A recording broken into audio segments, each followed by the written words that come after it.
In just about every spiritual tradition, making a vow is one of the most serious things you can do. Well, today, we're diving into a set of promises known as the 10 Great Vows. And what makes them so intense is how they're sealed, with something that sounds, frankly, a little terrifying. Yeah, this is the phrase that seals the deal. Heaven's condemnation, lightning's blaze. I mean, wow. It sounds pretty dramatic, doesn't it? As if breaking your promise means you're literally calling down the wrath of the heavens. But is that really what's going on here? Are we talking about some angry force in the sky just waiting for you to mess up? Or could this very dramatic language actually be pointing to something much, much deeper and way more personal? And here is where the whole thing just flips on its head. In this context, heaven isn't some place up in the clouds. It's your own good conscience. And condemnation isn't a bolt of lightning.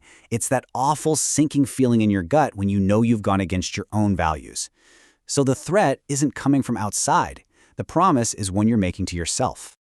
So here's our plan for today. We're going to explore exactly why these vows are so essential. Then we'll break them down group by group, from inner sincerity to community respect and sacred duty. And finally, we'll unpack the real meaning behind that ultimate consequence of making this promise. So, the big question is, why make such a heavy commitment in the first place? Well, it turns out these vows are seen as absolutely fundamental to even starting the spiritual journey. They're not just an add-on, they're basically the entry ticket. Their importance really comes down to three things.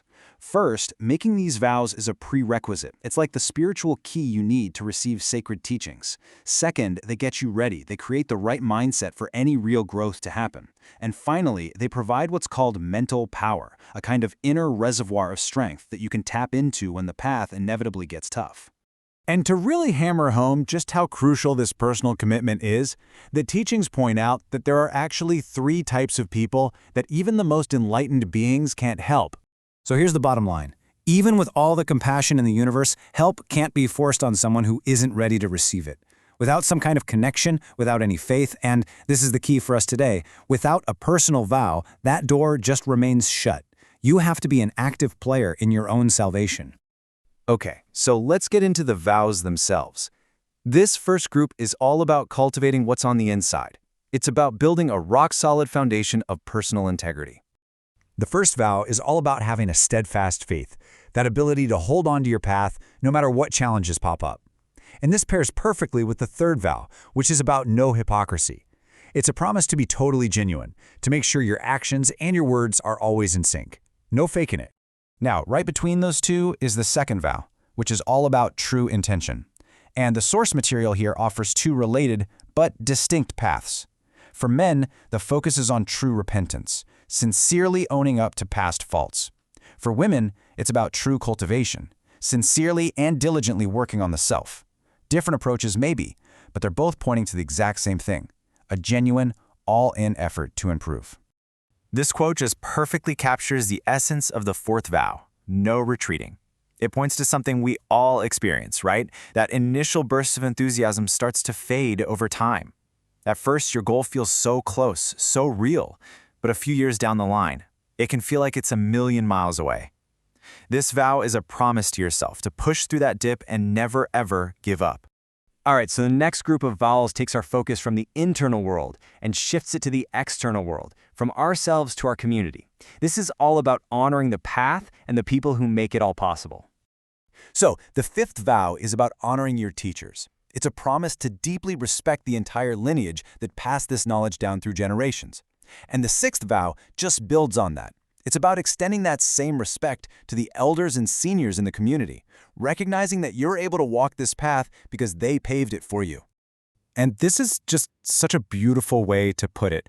The predecessors plant the trees, the later generations get the shade. It's the perfect analogy for why that respect is so critical. The guidance and comfort we have today exists because of the hard work someone else put in long before us. This vow is all about honoring that legacy. Let's move on to the final set of vows. This group deals with the sacred duties of a practitioner, basically the responsibilities that come with having this kind of profound knowledge. Vow number 7 is about upholding the holy rules, and the metaphor used here is so powerful. Think of the rules as a compass for a ship. They aren't there to restrict you. They're there to guide you. If you follow your compass, you get to your destination safely. If you ignore it, well, you're just lost at sea. Now, vows 8 and 9 are a really fascinating balancing act. On one side, you have a promise not to leak heavenly secrets, meaning don't just casually throw around the deepest, most sacred teachings to people who aren't ready for them. But on the other side, you promise not to conceal the path. You have a duty to share the teachings with sincere people who are truly looking. It's all about that perfect mix of discretion and generosity. And that brings us to the 10th and final vow, a commitment to diligent practice. Once again, the source outlines a slightly different focus. For men, it's about contributing to the path based on your real-world capacity and circumstances.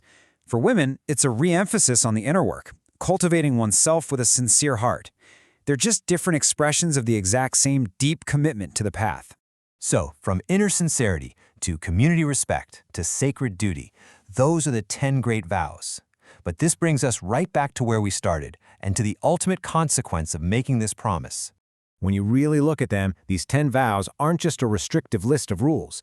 They are the absolute foundation of the practice. They're meant to be a constant internal compass, a source of strength and a reminder of the commitment you've made, not to some outside power, but to your own highest self. And this brings us to that final solemn warning.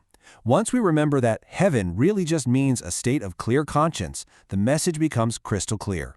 It's not a threat of punishment from above, it's a profound spiritual truth. If you break the promise that you make to your own deepest self, you make it almost impossible to ever truly return home.